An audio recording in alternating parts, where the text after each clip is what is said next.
لا الہ الا اللہ، لا الہ الا اللہ، لا الہ الا اللہ۔ انسان کے اوپر مختلف حالات آتے ہیں۔ یہ زندگی خوشی اور غم سے مل کر بنی ہے۔ ایک ہی کام سب کو کرنا ہے، یعنی جینا ہے اور مرنا ہے۔ رہ گئی بات رنج و راحت کی، یہ فقط وقت کا گزرنا ہے۔ تو رنج و راحت یہ چلتا ہے زندگی بھر، کبھی یہ حال ہے کبھی وہ حال ہے۔ تو انسان کے اوپر اگر غم کا حال آ جائے، بلا آ جائے، تو بے صبری نہیں کرنی چاہیے، اس لیے کہ بے صبری کرنے سے وہ بلا ٹلتی تو ہے نہیں۔ جو ثواب ملنا ہوتا ہے بندہ اس ثواب سے بھی محروم کر دیا جاتا ہے۔ تو بلا کی زینت صبر کرنے میں ہے۔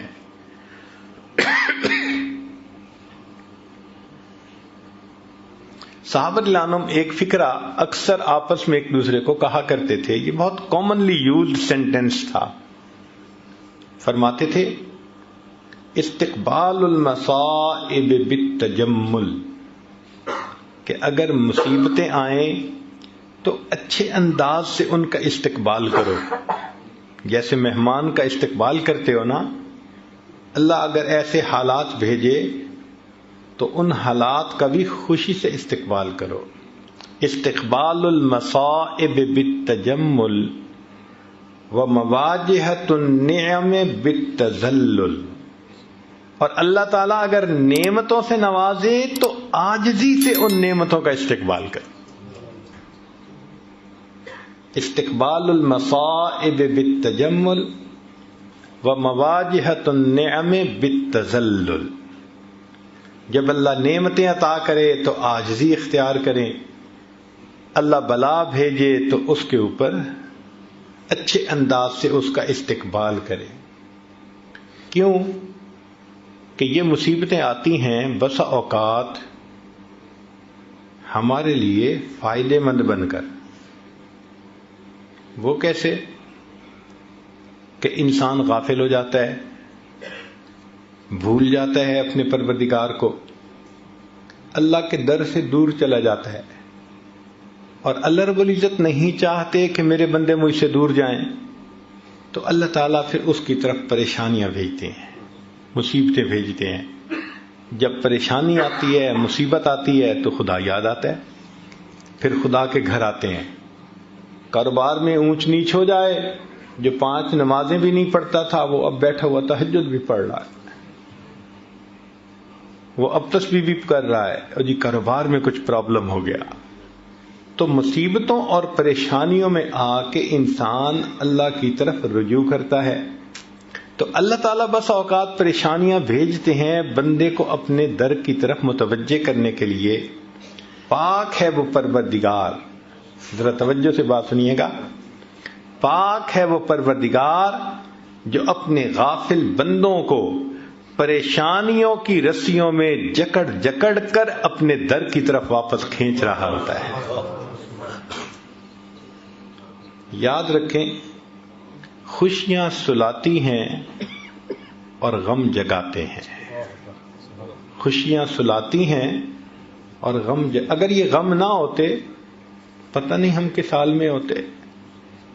تو اللہ تعالیٰ یہ حالات چھوٹے موٹے بھیجتے رہتے ہیں کہ بندے ذرا متوجہ رہیں، غفلت میں نہ جانے پائیں۔ اس لیے اللہ والوں کا یہ دستور ہے کہ غم کے حال میں وہ زیادہ خوش ہوتے ہیں، نعمت کے حال میں ڈرتے گھبراتے ہیں۔ غم میں زیادہ خوش ہوتے ہیں۔ اس لیے کسی نے عجیب بات کہی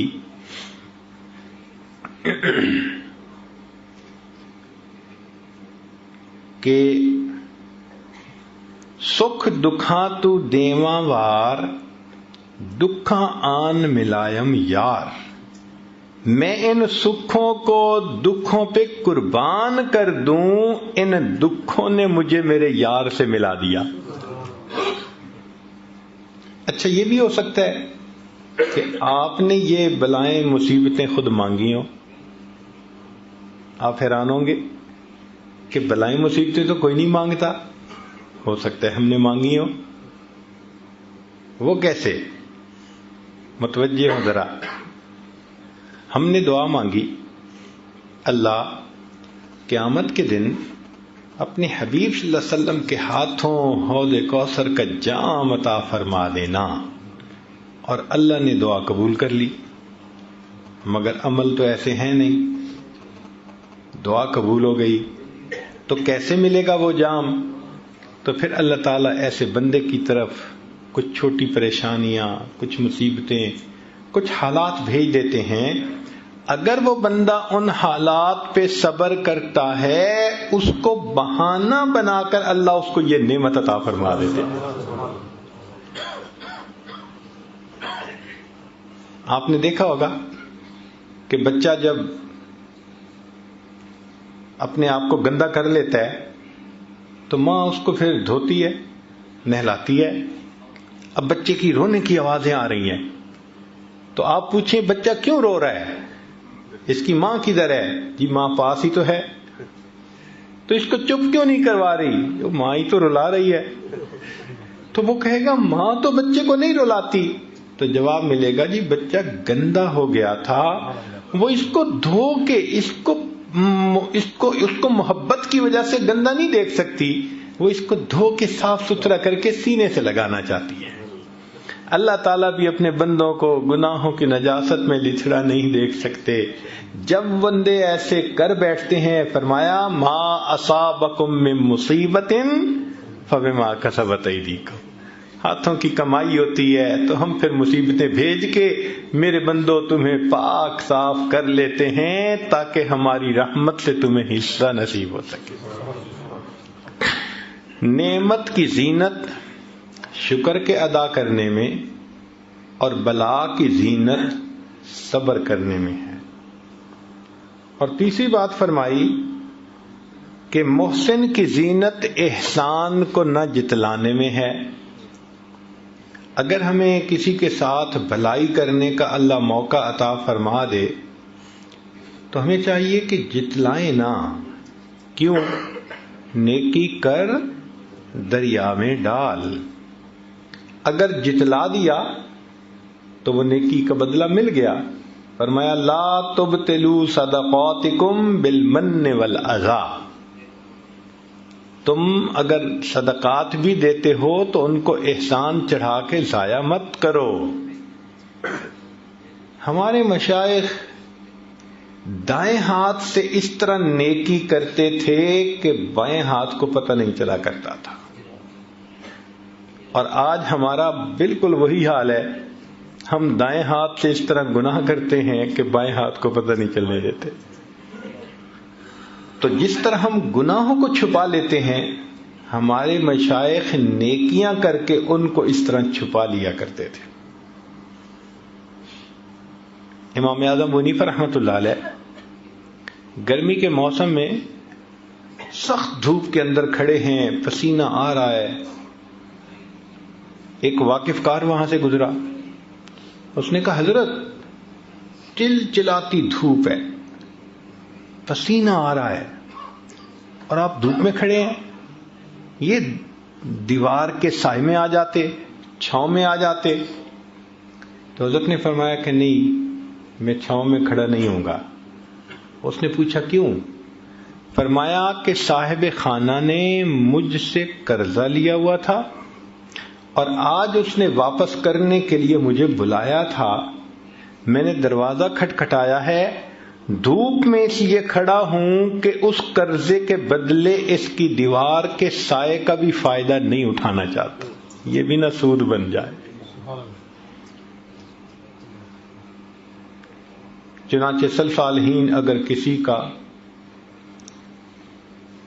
بھلا کرنا چاہتے تھے، خدمت کرنا چاہتے تھے، تو رات کو ان کے دروازے کھول کے جو سامان ہوتا تھا ان کے گھر کے اندر ڈال کے اور اوپر پیغام دے دیتے تھے کہ یہ تمہارے لیے فلاں ہے، اور اس لیے ایسا کرتے تھے کہ یہ بھی پتہ نہ چلے کہ ہمارے ساتھ یہ بھلا کس بندے نے کیا ہے. چنانچہ سیدنا صدیق اکبر لانو کا زمانہ خلافت ہے. عجیب واقعہ ہے. عمر لانو ملنے کے لیے آئے تو دیکھا کہ وہاں پر ایک کاغذ پڑا ہوا ہے، جو بھی چمڑے کی کوئی چیز تھی، اور اس پر لوگوں کے نام لکھے ہوئے ہیں جو سینئر سٹیزن تھے، زیادہ بوڑھے تھے یا معذور لوگ تھے، ہینڈی کیپ تھے، اور ان کو خدمت کی ضرورت تھی. اور جس نے ان کی خدمت ذمے لی ان کا بھی نام آگے لکھا ہوا تھا. اس کی خدمت اس نے ذمے لے لی، اس کی اس نے لے لی، اس کی اس نے. ایک جگہ ایک بڑھیا کا نام لکھا ہوا تھا، آگے جگہ خالی تھی. تو عمر لانو نے اس بڑھیا کا نام بھی نوٹ کر لیا اور اس کا گلی، مکان، ایڈریس بھی نوٹ کر لیا، اور کہا کہ بھائی اس کی خدمت میں کروں گا. اب بوڑھی عورت کی کیا خدمت کرنی ہوتی تھی کہ اس کے گھر میں جاتے تھے، جھاڑو دے دیتے تھے، برتن دھو دیتے تھے، باہر سے پانی بھر کے اس کو گھر میں پہنچا دیتے تھے. ان کاموں کے ہونے سے اس بڑھیا کو آسانی ہو جاتی تھی، وہ پردے میں رہ کے زندگی گزارے.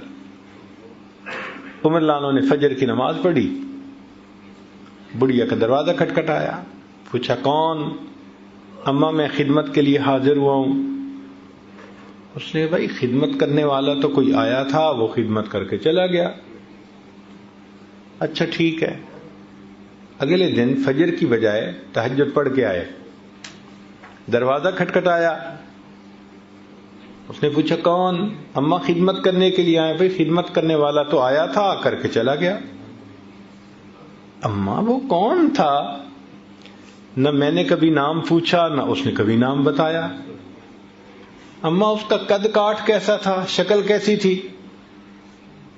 بھائی وہ جب آتا تھا تو دروازے سے کہتا ہے پردہ کر لو، میں کمرے میں چلی جاتی ہوں. وہ سارے کام کر کے جاتے ہوئے بتا دیتا ہے جی پردہ ختم ہو گیا، دروازہ بند کر کے چلا جاتا ہے. آج تک میں نے اس کی شکل بھی نہیں دیکھی. عمر لانو بڑے حیران ہوئے، یہ کون جواں مرد ہے، خدمت بھی کرتا ہے تو ایسے کہ پتہ بھی نہیں چلنے دیتا، اور تہجد کے وقت خدمت ہو چکی. وہ بھی عمر بن الخطاب تھے. اب اگلے دن عشاء کی نماز پڑھ کے وہ آئے اور بڑھیا کے گھر کے قریب کسی جگہ اوٹ میں بیٹھ گئے کہ میں دیکھتا ہوں کون آتا ہے. فرماتے ہیں کہ جب رات گہری ہو گئی، پن ڈراپ سائلنس، ہاتھ بھی بندے کو نہیں دکھائی دیتا تھا، اتنا اندھیرا ہو گیا. اس وقت میں نے دیکھا کہ ایک آدمی آہستہ آہستہ چلتا ہوا اس بڑھیا کے گھر کے دروازے کے قریب پہنچ رہا ہے. تو میں اٹھا اور میں نے پوچھا من انتا، تو کون ہے؟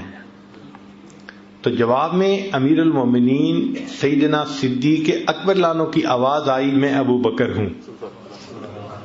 میں نے کہا امیر المومنین رات میں، اس اندھیرے میں، اس بڑھیا کی خدمت کرنے کے لیے آپ؟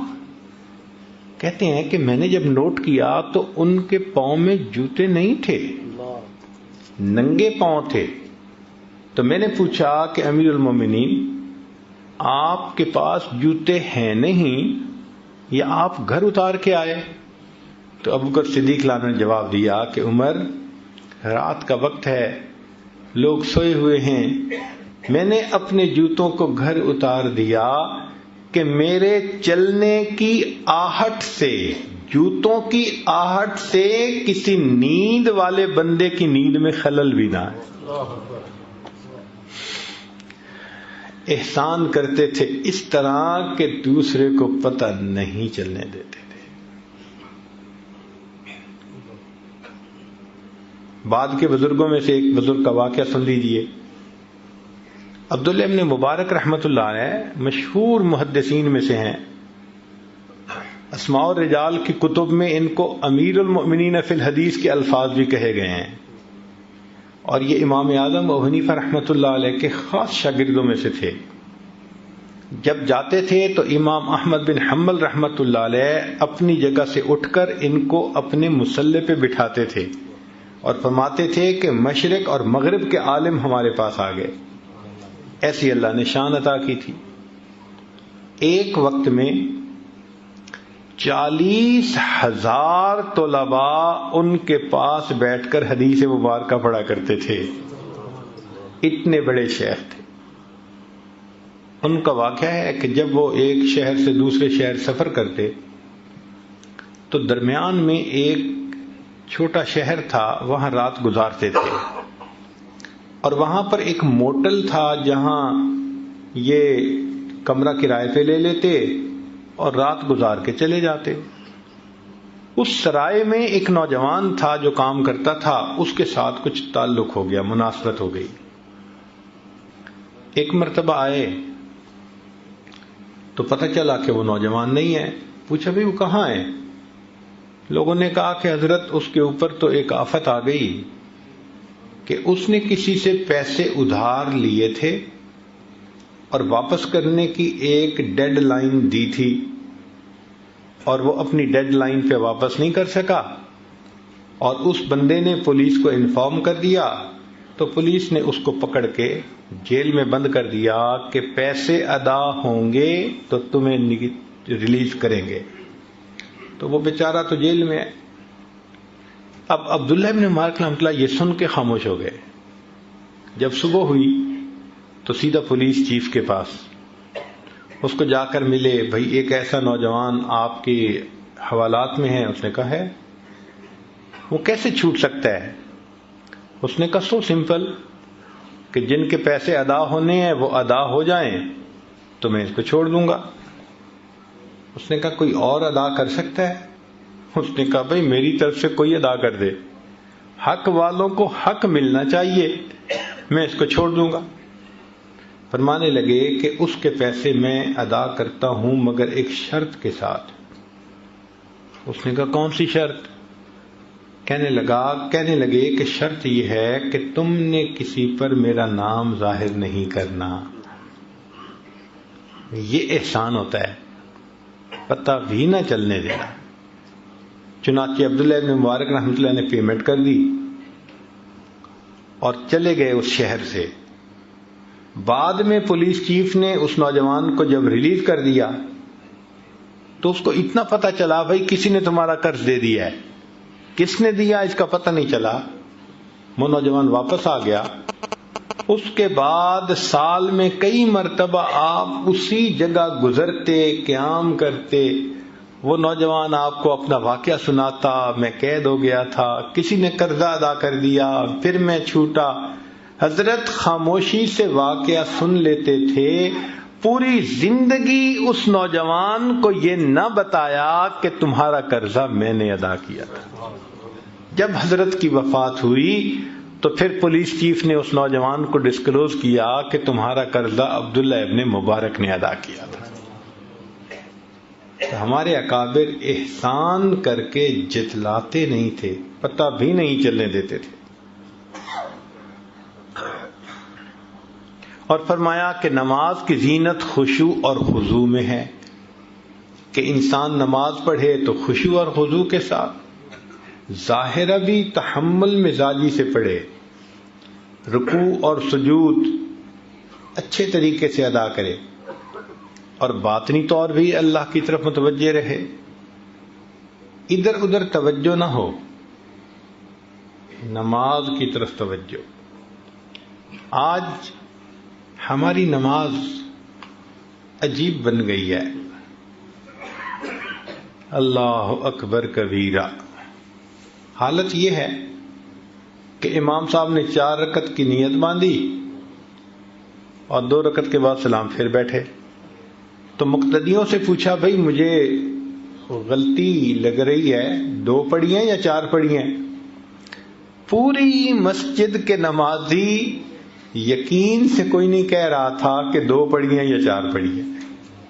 پوری مسجد میں سب تذبذب کا شکار تھے. اب امام صاحب حیران، بھائی 2 پڑھی ہیں یا 4 کوئی تو بتائے. تو ایک بڑے میاں کھڑے ہوئے، مولانا آپ نے 2 ہی رکعت پڑھی ہیں. پکی بات ہے. تو انہوں نے نماز لوٹائی، 4 رکعت پڑھا دی. پھر نماز پڑھانے کے بعد وہ بڑے میاں کے پاس آئے، بڑا شکریہ ادا کیا.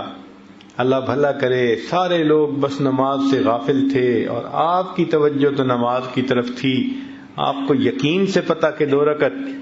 تو بڑے میاں نے جواب دیا کہ مولانا 4 بیٹے ہیں اور 4 رکعت میں ہر رکعت میں بچے کا الگ میں حساب کرتا ہوں بزنس کا، تو آج 2 کا حساب کیا تھا، آپ نے سلام پھیر دیا، اس کا مطلب ہے 2 رکعت پڑھی گئی. یہ آج کل ہماری نمازوں کا حال ہے. کھڑے مسجد میں ہوتے ہیں اور پہنچے ہوئے گلی کوچہ بازار میں ہوتے ہیں. مجھے تو ایسے لگتا ہے کئی مرتبہ کہ ہوائی جہاز سے سفر کر رہے ہوتے ہیں نا، تو کچھ مسافروں کو نا نیند آ رہی ہوتی ہے، اونگ رہے ہوتے ہیں، اور جب جہاز لینڈ کرتا ہے نا تو وہ اسی حال میں اونگ رہے ہوتے ہیں. جیسے پہیے زمین پہ لگتے ہیں نا تو ان کی آنکھ کھلتی ہے، اوہ لینڈ کر گئے. بالکل اسی طرح لگتا ہے کہ ہم اللہ اکبر کے الفاظ سے فلائی کر جاتے ہیں اور پھر پتہ نہیں کن خیالات کی دنیا میں اڑتے رہتے ہیں. اور جب امام کہتے ہیں نا السلام علیکم، اوہ ہمارے پاؤں زمین پہ لگ جاتے ہیں، اب ہم واپس آ گئے. نماز تو وہ ہے جس میں اللہ کی طرف خشوع خضوع ہو بندے کو. اللہ اکبر کبیر. ہمارے اکابر نماز بنایا کرتے تھے. تو نماز کی زینت خشوع اور خضوع میں ہے.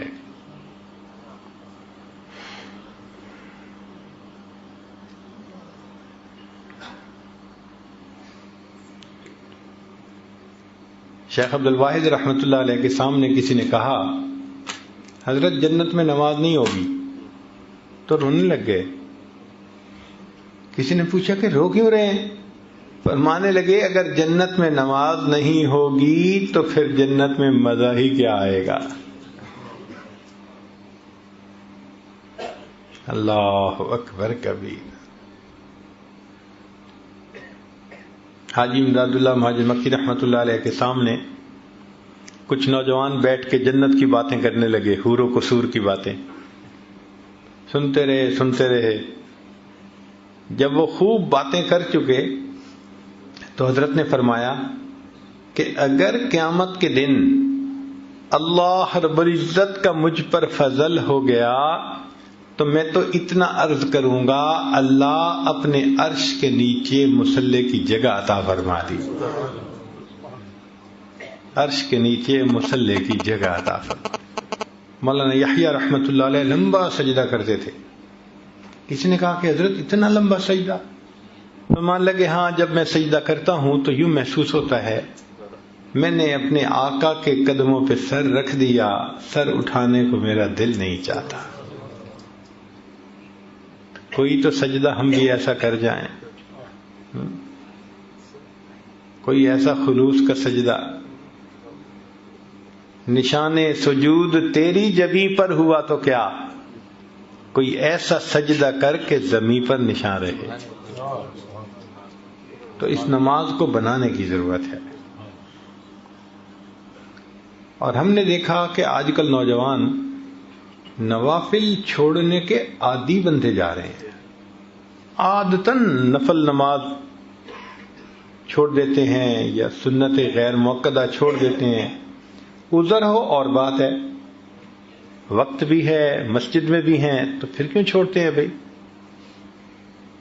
عبداللہ ابن عباس نے فرمایا کرتے تھے کہ جس بندے کی فرض نماز کے اندر کوئی کمی ہوگی اللہ تعالیٰ کی رحمت سے امید کرتے ہیں کہ وہ اس کے بدلے نفل نمازوں کو قبول فرما لیں گے. تو اگر کمپنسیشن نفلوں سے ہو جائے گی تو مزے ہیں ہمارے. پتہ نہیں ہے نفل کس نماز کی کمپنسیشن ہو جائے گی. اس لیے نفل چھوڑا نہ کریں، پڑھ لیا کریں. نفل چھوڑا نہ کریں، پڑھ لیا کریں. ہمیشہ یہ سوچا کریں کہ معلوم نہیں کس جگہ کا کیا ہوا میرا سجدہ میرے اللہ کو پسند آ جائے. میں نہیں جانتا، اس لیے میں اور چند سجدے کر لوں. تو نماز کی زینت خشوع اور خضوع میں ہے. اب یہاں پر ایک اور بھی بات اس موقع پہ کر دیتا ہوں. امام ربانی مجدد ثانی رحمۃ اللہ علیہ نے اپنے مکتوبات میں ایک عجیب بات لکھی ہے.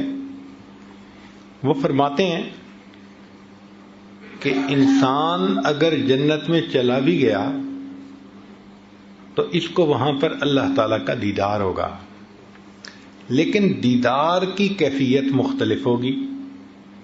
بعض لوگ ہوں گے کہ جن کو تجلی ذاتی دائمی نصیب ہو، اللہ تعالیٰ اپنے چہرہ انور سے بالکل پردے ہٹا دیں گے صفات کے اور چہرے کا دیدار ہوگا. اور فرماتے ہیں کہ بعض لوگوں کو دیدار تو ہوگا مگر اوپر پردے آ جائیں گے صفات کے، 70,000 پردے. اب پردوں میں سے دیدار ہونا اور چیز ہے، بغیر پردے کے دیدار ہونا. تو وہ فرماتے ہیں اپنے مکتوبات میں کہ اس کا معیار دنیا میں انسان کی نماز ہے. جو دنیا میں بغیر وساوس کے نماز پڑھتا ہوگا اس کو جنت میں بغیر پردوں کے دیدار نصیب ہوگا. جس کو جتنے وسوسے آتے ہوں گے اس کو جنت میں اتنا پردوں میں سے دیدار. اب یہ جتنے وساوس ہیں یہ پردے ہیں اللہ تعالیٰ کے دیدار. تو بھائی زندگی میں محنت کر کے ان وساوس سے جان چھڑائیں. وساوس سے جان چھڑانا محنت چاہتا ہے، چھوٹا سا کام نہیں ہے، اور ہم سمجھتے ہیں یہ خود بخود ختم ہو جائیں گے. ایک طلباء کے لیے علمی نکتہ، جب کوئی آدمی کتاب لکھتا ہے تو کتاب کے آخر پہ وہ سب سے جو اہم بات ہوتی ہے نا، جو اہم نقطہ ہوتا ہے وہ اس کو لکھتا ہے، اہم پیغام دیتا ہے. کتاب اینڈ ہو رہی ہے نا، ختم ہو رہی ہے. لب لباب، جو ساری بات کا نچوڑ ہوتا ہے وہ کتاب کے آخری صفحے پہ آ کے لکھتا ہے کہ بھئی یہ مقصد تھا پورا. جب یہ بات ہم سمجھتے ہیں تو ذرا بتائیے کہ اللہ رب العزت نے قرآن مجید میں ہمیں کتنی تعلیمات سے نوازا، تو ان تعلیمات کا لب لباب آخر پہ کیا نکلا؟ آخری صورت کیا کہہ رہی ہے؟ قل اعوذ برب الناس ملک الناس الہ الناس من شر الوسواس الخناس. یہ خناس کے وساوس یہ اتنے برے کہ اللہ نے نچوڑ نکالا قرآن کا اس جگہ پہ آ کے. اس سے نجات پاؤ، اللہ کی پناہ مانگو، مگر اس کے لیے محنت کرنی پڑتی ہے. نماز بنانے میں ایک اصول یاد رکھیں کہ نماز بنتی ہے بار بار نماز کی مشق کی جائے اور نماز کے باہر اللہ کا ذکر کیا جائے. اس کی مثال یوں سمجھیں کہ ایک آدمی اگر ہیوی ویٹ باکسنگ چیمپئن شپ کا مقابلہ کرنا چاہتا ہے تو آپ اس کو دیکھیں گے، کبھی تو وہ جاگنگ کر رہا ہوگا اور کبھی وہ جمپ کر رہا ہوگا اور کبھی وہ سپرنگ کھینچ رہا ہوگا اور کبھی لٹک رہا ہوگا اور کبھی ایک چمڑے کا تکیہ اس کو مکے مار رہا ہوگا. یہ سارے کام وہ کیوں کرتا ہے؟ اس لیے کہ اس کو یہ پتا ہے کہ میں جتنی تیاری کروں گا جب میں رنگ کے اندر داخل ہوں گا تو اتنی بہتر پرفارمنس میں دکھا سکوں گا.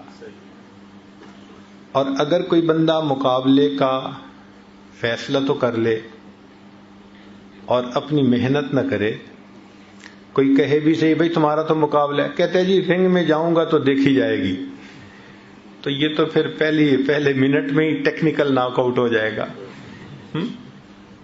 اس لیے کہ رنگ میں جانے کے بعد تھوڑا تیاری ہوتی ہے، وہ تو باہر تیاری ہوتی ہے.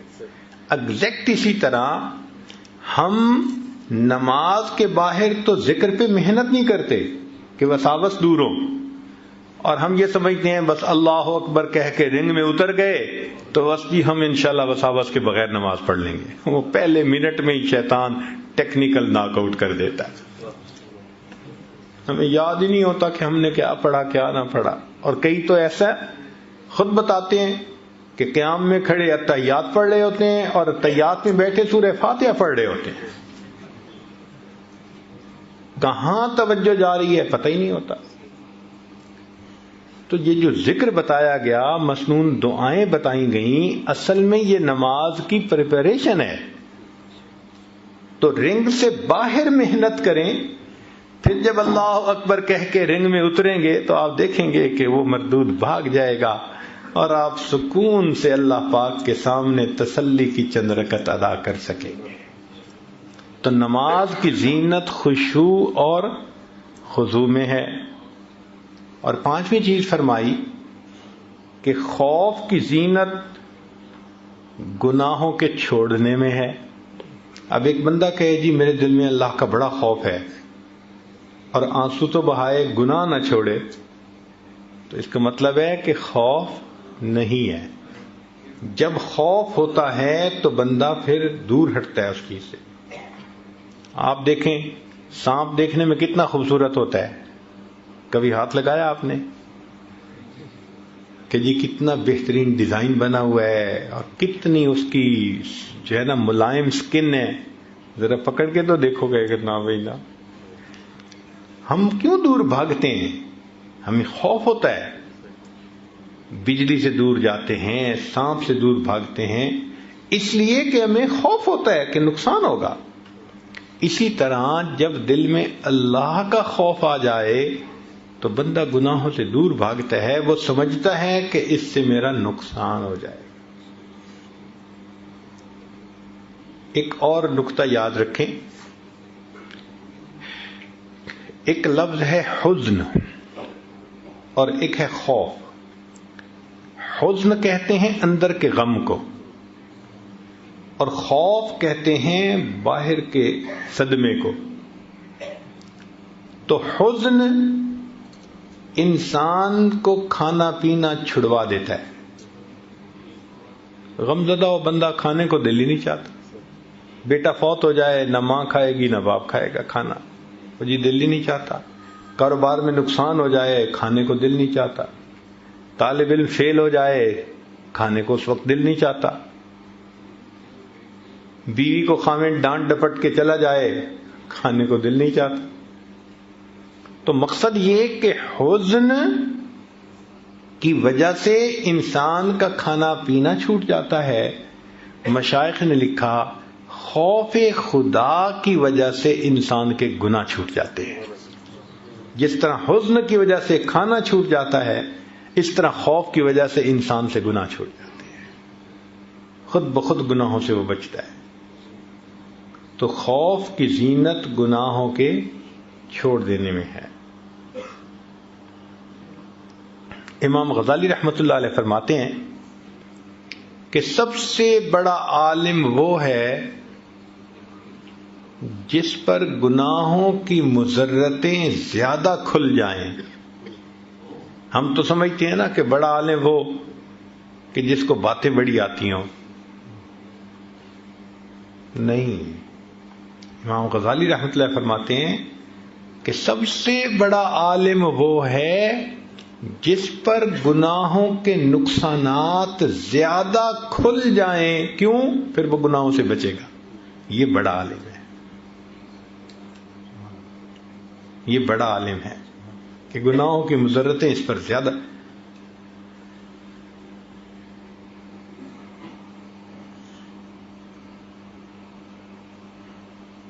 نبی علیہ السلام کی خدمت میں ایک صحابی آئے، اے اللہ کے نبی صلی اللہ علیہ وسلم میں بڑا عبادت گزار بننا چاہتا ہوں. نبی علیہ السلام نے فرمایا اتق المحارم تکن اعبد الناس. گناہوں کو چھوڑ دو تم سب سے بڑے عبادت گزار بن جاؤ گے. تو گناہوں کو چھوڑنا یہ خوف کی زینت ہے.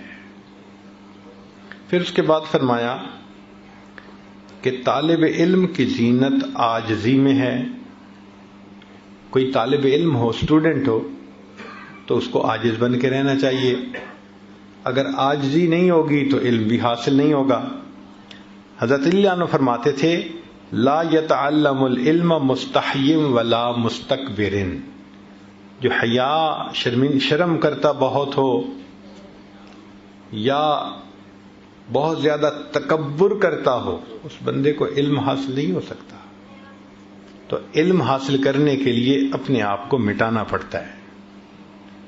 اس لیے حدیث پاک ہے، نبی اسلام نے فرمایا تواضعوا لمن تتعلمون منہ، کہ تم جن سے علم حاصل کرتے ہو ان کے سامنے تواضع اختیار کرو، یعنی ان کے سامنے تم چھوٹا بن کے رہو، ان کے سامنے چھوٹا بن کے رہو، اس سے تمہیں علم حاصل ہوگا. علم اللہ کی صفت ہے اور اللہ تعالیٰ بلند ہے، تو علم کے اندر بھی بلندی ہے. اب ایک نکتے کی بات طلباء کے لیے کہ علم کے سامنے فرشتے بھی سرنگوں، علم کے سامنے فرشتے بھی سرنگوں. حضرت آدم علیہ السلام کے سامنے فرشتے ہار گئے نا، اور سجدہ کیا انہوں نے. تو کس وجہ سے سجدہ کیا؟ کہ آدم علیہ السلام کے پاس علم الاشیاء تھا جو فرشتوں کے پاس نہیں تھا. اس وجہ سے اللہ نے فرشتوں کو حکم دیا کہ تم آدم علیہ السلام کی طرف سجدہ کرو. تو علم کے سامنے فرشتے بھی سرنگوں اور علم کے سامنے انبیاء بھی سرنگوں. بات عجیب لگے گی مگر ہے حقیقت. سورہ کہف کے اندر ہم پڑھتے ہیں حضرت موسیٰ علیہ السلام اللہ کے پیغمبر ہیں اور خضر علیہ السلام اللہ کے ولی ہیں، مگر حضرت موسیٰ علیہ السلام شاگرد بن کر بیٹھے ہیں اور کہتے ہیں کہ جی مجھے مما علمہ کا، جو آپ کو اللہ نے علم دیا اس میں سے آپ مجھے بھی سکھا دیجیے. تو علم کے سامنے فرشتے بھی سرنگوں، علم کے سامنے انبیاء بھی سرنگوں، اور علم کے سامنے دنیا کے بادشاہ بھی سرنگوں. چنانچہ کتنا مار ایسا ہوا کہ علماء کے انتظار میں وقت کے بادشاہ ایک ایک گھنٹہ انتظار میں رہتے تھے، درس حدیث ختم ہوتا تھا تب ان کے ساتھ مصافحہ کیا کرتے تھے. تو علم کے سامنے وقت کے بادشاہ بھی سرنگوں. ساتویں چیز فرمائی کہ علم کی زینت حلم میں ہے. علم کی زینت حلم میں. اللہ تعالیٰ اگر کسی کو علم حاصل عطا فرمائے تو اس کو چاہیے کہ وہ حلم بھی اپنے اندر پیدا کرے. اللہ تعالیٰ نے علم کو اور حلم کو ایک جگہ پر اکٹھا ذکر فرمایا. وَقَانَ اللَّهُ عَلِيمًا حَلِيمًا. اللہ علیم بھی ہے حلیم بھی ہے. اور واقعی یہ بات بڑی عجیب ہے. ہم تو غلطی معاف کر دیتے ہیں نا کہ ہمیں غلطی کی پوری سچویشن کا پتہ نہیں ہوتا، تھوڑا سا پتہ ہوتا ہے. اللہ تعالیٰ تو بندے کو اس وقت بھی جانتے ہیں جب گناہ کا ارادہ کرتا ہے، جب گناہ کے لیے جا رہا ہوتا ہے، پھر اس وقت بھی دیکھتے ہیں جب گناہ کر رہا ہوتا ہے، پھر اس کے بعد وہ بندہ آ کے معافی مانگ لیتا ہے، اللہ اس کے ساتھ علم کا معاملہ فرما دیتا ہے. تو علم کے ساتھ علم کا اکٹھا ہو جانا یہ عجیب نعمت ہے. اور نبی علیہ السلام کی مبارک زندگی کو دیکھیں، اللہ نے آپ کو علم کی بھی انتہا دی تھی اور حلم کی بھی انتہا دی تھی.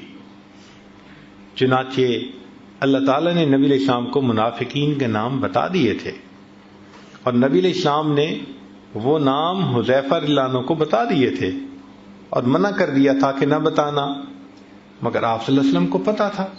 اب ذرا غور کیجئے کہ جن کے بارے میں رب نے بتا دیا کہ یہ منافق ہے، اللہ کے حبیب صلی اللہ علیہ وسلم پھر ان کے ساتھ اچھا سلوک کرتے تھے، ان کے بعد انٹریکٹ کرتے تھے.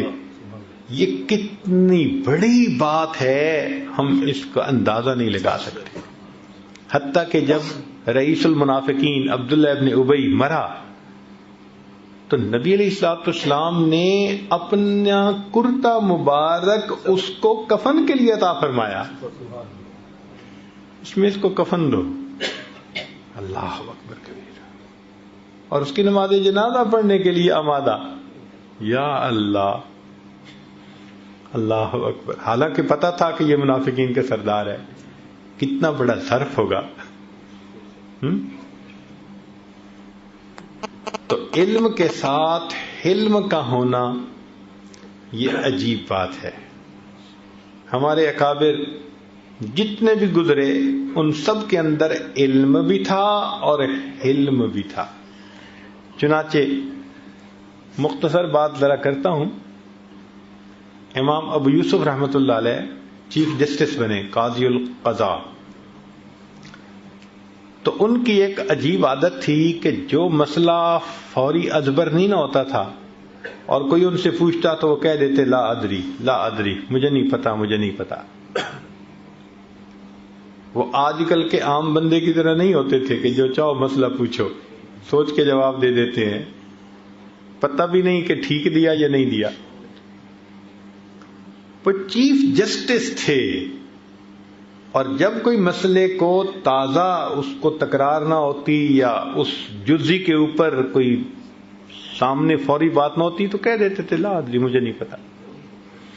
اب ایک دن ایک نوجوان مسئلہ پوچھنے کے لیے آیا، اس نے کہا یہ مسئلہ کیا ہے؟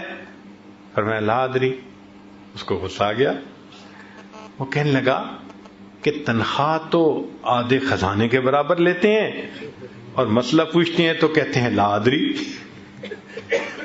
نوجوان کہنے لگا کہ تنخواہ تو لیتے ہیں آدھے خزانے کے برابر اور جب مسئلہ پوچھتے ہیں تو کہتے ہیں لا ادری۔ جب اس نے یہ کہا تو امام ابو یوسف رحمۃ اللہ مسکرائے اور فرمانے لگے بھائی یہ تنخواہ مجھے ملتی ہے میرے علم کی وجہ سے، اگر یہ تنخواہ میری جہالت کی وجہ سے ملتی تو پورے خزانے سے بھی زیادہ ملا کرتی۔ وہ بچے نے پاؤں پکڑ لی، حضرت مجھے معاف کر دی۔ علم ہو تو پھر حلم بھی ایسا ہو۔ اور آج آپ دیکھیں کہ ہم جو دیندار کہلاتے ہیں حلم نہیں ہے آپس میں۔ ایک مسجد ہے، اس کے دو نمازی ہیں، ادھر بھی ٹوپی، ادھر بھی ٹوپی، ادھر بھی داڑھی، ادھر بھی داڑھی، الجھ رہے ہیں آپس میں، ایک دوسرے کی لیگ پلنگ ہو رہی ہوتی ہے، اندر اندر ایک سرد جنگ چل رہی ہوتی ہے۔ مومن کا تو یہ معاملہ نہیں ہوتا۔ تو اللہ تعالیٰ اگر علم عطا کرے تو علم کے ساتھ حلم بھی اللہ سے مانگنا چاہیے۔ چنانچہ نبی علیہ الصلوۃ والسلام کو اللہ نے کتنا حلم عطا فرمایا تھا۔ ایک حدیث مبارکہ سنا کے بات مکمل کرتے ہیں، امید ہے کہ آپ دل کے کانوں سے سنیں گے۔ یہود کے ایک بڑے عالم تھے، ان کا نام تھا زید بن سعنہ۔ وہ مسلمان ہوئے اور ان کے مسلمان ہونے کا واقعہ بڑا عجیب ہے۔ انہوں نے اپنا واقعہ عبداللہ ابن سلام رضی اللہ عنہ کو سنایا اور عبداللہ ابن سلام رضی اللہ عنہ نے اس واقعے کو آگے روایت کیا۔ یہ یہود کے عالم بھی تھے اور بڑے امیر بھی تھے، اللہ نے ان کو علم بھی دیا تھا، مال بھی دیا تھا کثرت کے ساتھ۔ چنانچہ وہ کہتے ہیں زید بن سعنہ رضی اللہ عنہ، لم یبق من علامات النبوۃ شیء الا وقد عرفته فی وجہ محمد صلی اللہ علیہ وسلم حین نظرت الیہ الا اثنتین، کہ میں نے جب نبی علیہ الصلوۃ والسلام کو پہلی نظر دیکھا تو مجھے نبوت کی ساری علامتیں ان میں نظر آ گئیں سوائے دو علامتوں کے، لم اخبرہما منہ، وہ دو علامتیں مجھے نظر نہ آئیں۔ کون کون سی علامت تھی لکھی ہوئی تورات اور انجیل میں؟ کہ یسبق حلمہ غضبہ، کہ وہ آخری پیغمبر جو ہوں گے ان کا حلم ان کے غضب کے اوپر غالب ہوگا، ایک تو یہ نشانی تھی، اور دوسرا ولا یزیدہ شدت الجہل علیہ الا حلما، کہ ان کے ساتھ کوئی جتنا جہالت کا معاملہ کرے گا ان کا حلم اتنا بڑھتا چلا جائے گا۔ مجھے ساری علامتیں نظر آ گئیں سوائے ان 2 علامتوں کے. فَكُنْتُ أَتَلَطَّفُ لَهُ لِأَنْ أُخَالِطَهُ. اب میں موقع کی تلاش میں تھا کہ مجھے کوئی اپورچونٹی ملے اور میں ان کے ساتھ انٹریکٹ کروں اور ان کو غصہ دلا کے دیکھوں کہ ان کا حلم کتنا ہے اور ان کا غضب کتنا ہے. اب وہ موقع کی تلاش پہ پھر رہا ہے. کہتے ہیں قال فخرج رسول اللہ صلی اللہ علیہ وسلم یوم من الایام من الحجرات. نبی اسلام ایک دن اپنے حجرے سے باہر تشریف لائے. ومعہ علی بن ابی طالب، اور علی ابن ابی طالب ان کے ساتھ تھے. فأتاہ رجل علی راحلتہ کالبدوی. ایک بندہ اپنی سواری پر آیا جیسے بدو ہوتا ہے دیہاتی بندہ، وہ اپنی سواری پہ سوار ہو کر آیا. فقال، اور یہ کہنے لگا یا رسول اللہ، اے اللہ کے رسول صلی اللہ علیہ وسلم، ان قریۃ بنی فلان قد اسلموا، فلاں بستی کے لوگ مسلمان ہوئے. وقد اصابتہم سنۃ وشدۃ، اور ان کو فاقہ، تنگ دستی، قحط سالی نے گھیر لیا. فإن رأيت أن ترسل إليهم بشيء تعينهم به فعلت. اگر آپ ان کو ہیلپ آؤٹ کرنا چاہتے ہیں تو میں جا رہا ہوں، آپ مجھے کچھ پیسے دیں، میں پہنچا دوں گا، ان کی مدد ہو جائے گی. فلم یکم معہ شیء. اللہ کے حبیب صلی اللہ علیہ وسلم کے پاس دینے کے لیے کچھ بھی اس وقت نہیں تھا. فدنوت منہ. زید کہتے ہیں کہ میں نے جب یہ سچویشن دیکھی نا تو میں نے کہا بڑا اچھا موقع بن رہا ہے. فدنوت منہ، میں ان کے قریب ہو گیا. فقال، اور میں نے کہا یا محمد، اے محمد صلی اللہ علیہ وسلم، ان رأیت ان تبیعنی تمرا معلوما من حائط بنی فلان الی اجل کذا و کذا، کہ اگر آپ مجھے فلاں باغ کی کھجوریں اس ریٹ پر بیچنے کا سودا کرتے ہیں تو میں آپ کو ایڈوانس پیمنٹ ابھی دے دیتا ہوں. میں نے ان کے سامنے ایک رائے پیش کی، آپ کو تو پیسے کی ضرورت ہے نا، تو آپ میرے ساتھ ڈیل کر لیں کہ فلاں باغ کی کھجوریں اس ریٹ پہ دیں گے تو میں آپ کو ایڈوانس ابھی پیمنٹ دے دیتا ہوں. فقال، نبی علیہ السلام نے فرمایا لا یا اخا یہود، اے یہود کے بھائی نہیں، میں نے ایسا نہیں کرنا. ولیکن ابیعک تمرا معلوما الی اجل کذا و کذا، یہ جو تو نے باغ کی شرط لگائی ہے نا، کنڈیشن، اس کو ختم کر. ہاں میں اتنے ریٹ پر تمہیں اتنی کھجوریں فلاں میعاد تک دے دوں گا. موٹی بات کرو. کہتے ہیں کہ میں تو انتظار میں تھا. فقلت نعم، میں نے کہا بہت اچھا. فبایعنی وآتیتہ 80 دینارا. اب ڈیل طے ہو گئی اور میں نے 80 دینار ادا کر دیے. فآتاہ الرجل، نبی علیہ السلام نے وہ 80 دینار اس بندے کو دے دیے کہ تم جا کے ان لوگوں کو دے دو جن کے اوپر قحط سالی کا معاملہ تھا. قال زید، زید کہتے ہیں فلما کان قبل محل الاجل بیومین او ثلاثۃ، وہ جو ڈیٹ متعین تھی نا، ڈیڈ لائن تھی، اس میں ابھی 2 دن یا 3 دن باقی رہتے تھے. خرج رسول اللہ صلی اللہ علیہ وسلم فی جنازۃ رجل من الانصار، نبی علیہ السلام انصار کے کسی بندے کا جنازہ پڑھنے کے لیے نکلے. ومعہ ابو بکر، اور ان کے ساتھ ابو بکر بھی تھے، عمر، عثمان، فی نفر من اصحابہ، صحابہ کی ایک بڑی جماعت تھی، ابو بکر و عمر و عثمان سب ساتھ تھے. فلما صلی علی الجنازۃ اتیتہ، اب ذرا سمجھنے والی بات ہے کہ جب نبی علیہ السلام نے جنازہ پڑھا لیا تو وہ کہتے ہیں کہ میں آیا اور پبلکلی سب کے سامنے فاخذت بمجامع قمیصہ وردائہ ونظرت الیہ بوجہ غلیظ، میں نے نبی علیہ السلام کو کرتا اور تہبند کے جمع ہونے کی جگہ، یعنی یہ جو ہوتی ہے نا کمر ران کی یہ جگہ جہاں دونوں اوور لیپ کر رہے ہوتے ہیں، تو اس جگہ سے آ کے میں نے سب کے سامنے یوں زبردستی پکڑ لیا. وَنَظَرْتُ إِلَيْهِ بِوَجْهٍ غَلِيظٍ، اور بڑا غصے والا چہرہ بنا کے میں نے ان کی طرف دیکھا. ثم قلت، پھر میں نے کہا الا تقضی یا محمد حقی، اے محمد صلی اللہ علیہ وسلم تم میرا حق کیوں نہیں دیتے؟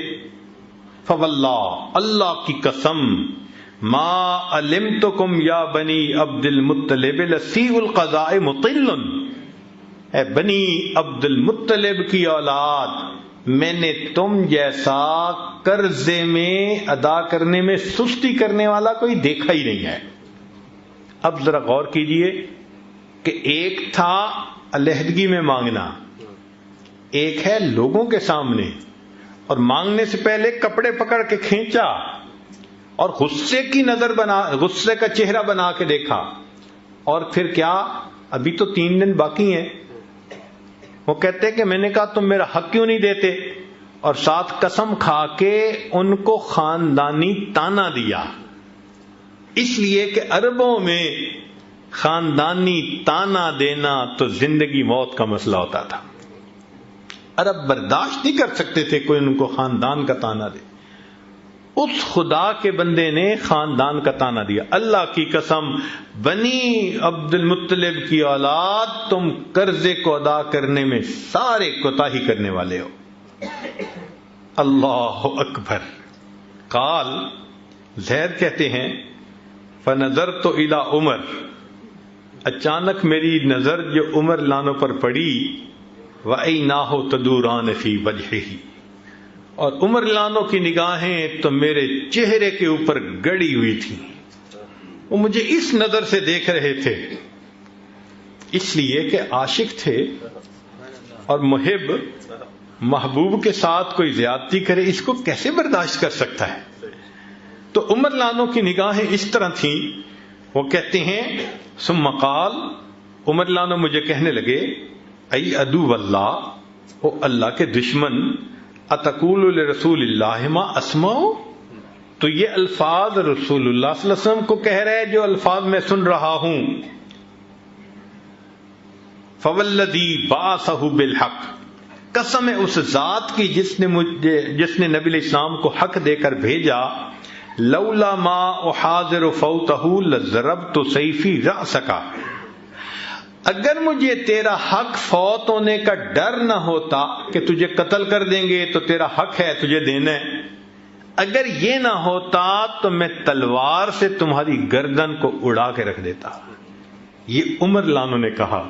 برداشت کیسے کر سکتے تھے کہ ان کے سامنے اللہ کے حبیب صلی اللہ علیہ وسلم کے ساتھ کوئی مس بہیو کرے؟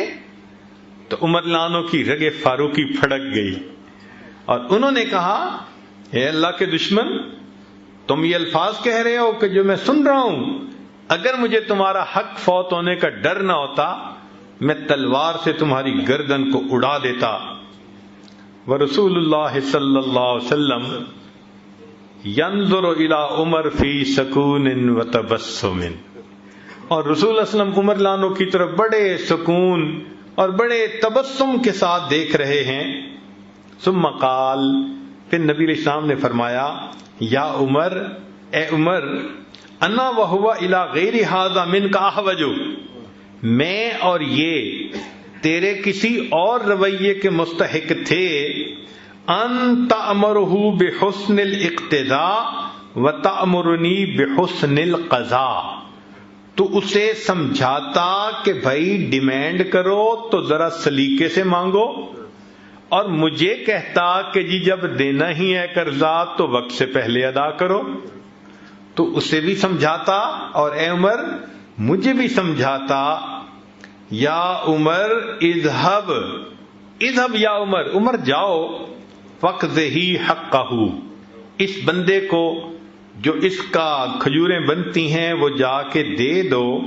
وزدہ 20 صاعًا، اور 20 صاع کھجوریں، 1 صاع کئی کلو کی ہوتی ہے، اتنے کلو کھجوریں اس کو زیادہ دے دو. مکان ما رواتہ، کہ تم نے اس کو تھریٹ کیوں کیا ہے؟ نبی علیہ السلام فرما رہے ہیں عمر لانوں کو کہ تم نے چونکہ تھریٹ کیا ہے نا اس کو، اس لیے تم جاؤ اس کا حق بھی دو اور اس کو 20 صاع کھجوریں زیادہ بھی دو. قال زید، زید کہتے ہیں فذهب بی عمر میرے ساتھ گئے، فقضانی، انہوں نے میرا حق بھی مجھے کھجوروں کا ادا کر دیا، وزادنی، اور 20 سا کھجوریں زیادہ بھی مجھے دیں، فاسلمت، میں آیا نبی علیہ السلام کی خدمت میں آ کے مسلمان ہو گیا۔ یہ نبی علیہ السلام کا حلم تھا کہ ایسے دشمن بھی مسلمان بن جاتے تھے۔ اللہ اکبر کبیرہ۔ آپ غور کیجئے، ہم اپنے بھائیوں کے ساتھ، گھر کے لوگوں کے ساتھ تحمل کا رویہ نہیں کر سکتے۔ اللہ اکبر کبیرہ۔ اللہ رب العزت ہمیں سمجھ عطا فرمائے اور تحمل مزاجی کی نعمت عطا فرمائے۔ وآخر دعوانا ان الحمد للہ رب العالمین۔